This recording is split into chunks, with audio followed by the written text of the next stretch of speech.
24 में मैं हूं गरिमा रितेश और अब रुक करेंगे देश की अहम खबरों का। केजरीवाल सरकार ने जरूरत से 4 गुना अधिक ऑक्सीजन की मांग की। महाराष्ट्र के पूर्व गृह मंत्री अनिल देशमुख के घर पर एजेंसी की रेड। खतरनाक तरीके से गाड़ी चलाने पर रॉबर्ट वाड्रा की कार का कटा चालान। कोरोना के एक्टिव केस 83 दिनों के निचले स्तर पर। 2 बच्चों की नीति पर जल्द कानून बनाएगा असम।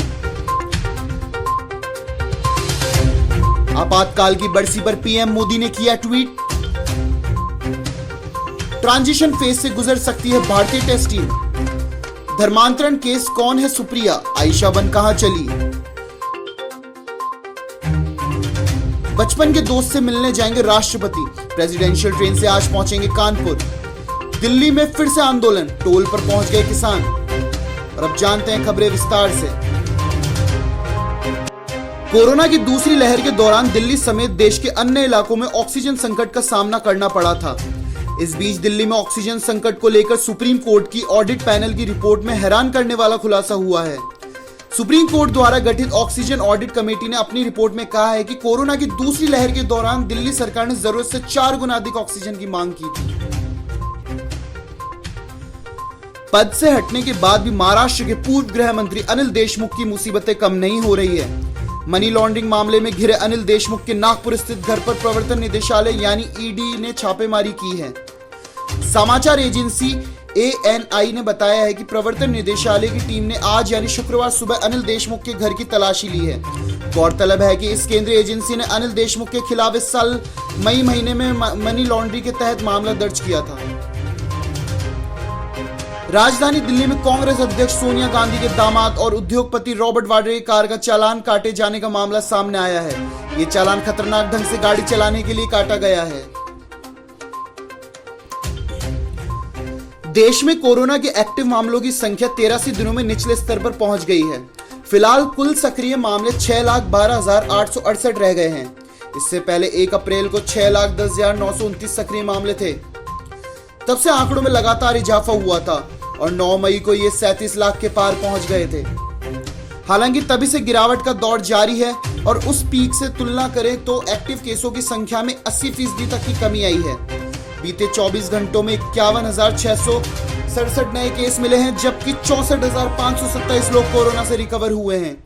एक तरफ नए केसों में कमी, रिकवरी में तेजी और वैक्सीनेशन में गति पकड़ने के चलते ये स्थिति पैदा हुई है। 2 बच्चों की पॉलिसी को लेकर सुर्खियां बटोरने वाली असम सरकार अब इसे लेकर कानून बनाने की तैयारी में है। अगले महीने बजट सत्र में सरकार की ओर से इस संबंध में विधानसभा में विधेयक पेश किया जा सकता है। यह विधेयक में ऐसे लोगों को ही सरकारी नौकरियों और योजनाओं के लिए पात्र माना जाएगा जिनके 2 या उससे कम बच्चे हों।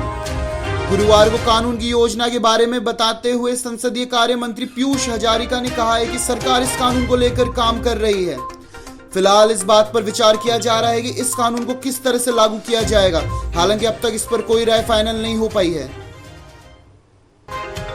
पीएम नरेंद्र मोदी ने आपातकाल की बरसी पर ट्वीट करते हुए कांग्रेस पर हमला बोला है। प्रधानमंत्री ने कहा है कि आपातकाल के उन काले दिनों को कभी भुलाया नहीं जा सकता। पीएम मोदी ने ट्वीट किया, आपातकाल के काले दिनों को कभी भुलाया नहीं जा सकता। 1975 से 1977 के दौर में हमारे देश ने देखा है कि किस तरह से संस्थाओं का विध्वंस किया गया। इसके साथ ही पीएम मोदी ने लिखा है कि आइए हम संकल्प लेते हैं कि भारत की लोकतांत्रिकता भावनाओं को मजबूत बनाए रखने के लिए हर संभव प्रयास करेंगे और संवैधानिक में तय किए गए मूल्यों के अनुसार रहेंगे। International Cricket Council ICC World Test Championship WTC के फाइनल में न्यूजीलैंड के खिलाफ मिली हार के बाद से टीम इंडिया टेस्ट फॉर्मेट में ट्रांजिशन के बारे में सोच सकती है। कप्तान विराट कोहली ने भी मैच के बाद ऐसे संकेत दिए थे कि आने वाले समय में टेस्ट टीम के कुछ बड़े बदलाव देखने को मिल सकते हैं। ट्रांजिशन फेज में सीनियर बल्लेबाजों और तेज गेंदबाजों को गाज गिर सकती है। न्यूजीलैंड के खिलाफ साउथहैम्पटन में मिली 8 विकेट से हार के बाद कप्तान विराट ने कहा था कि ऐसे लोगों को टीम में लाया जाएगा जो सही माइंडसेट के साथ बेहतर खेल सकेंगे। विराट ने इस दौरान किसी का नाम नहीं लिया था।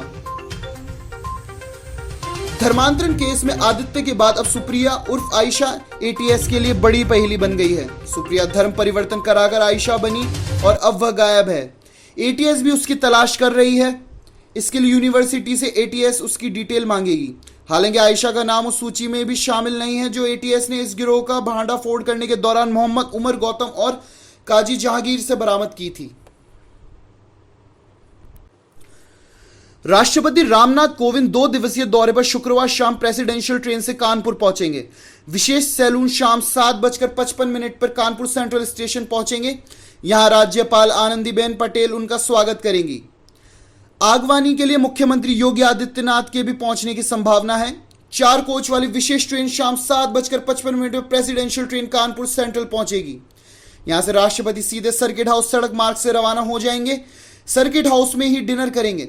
शुक्रवार को यहां किसी से मुलाकात नहीं होगी। राष्ट्रपति के साथ उनकी पत्नी सविता कोविंद, बेटी स्वाति और बेटा प्रशांत कोविंद भी आ रहे हैं। आज आपको दिल्ली जाना है तो संभल कर निकलें। किसानों के दिल्ली कूच से हाईवे जाम रहेगा। सुबह 9 बजे सिवाया टोल प्लाजा से किसान दिल्ली कूच करेंगे। 26 को किसान गाजीपुर बॉर्डर पर होने वाली किसान वहां पंचायत में शामिल होंगे। भाकियू नेताओं के अनुसार सिवाया से सुबह 9 ट्रैक्टर ट्रॉली से किसान यात्रा प्रारंभ होकर मोदीपुरम, ककरखेड़ा, प्रतापुरा, तिराहा, भूडबरला, मोहिनुद्दीनपुर होते हुए मोदीनगर, गाजियाबाद में प्रवेश कर गाजीपुर बॉर्डर तक पहुंच जाएगी। इस कारण मेरठ से दिल्ली जाने वाले लेन जाम रहेंगी। जगह जगह किसानों की ओर से स्वागत भी होगा।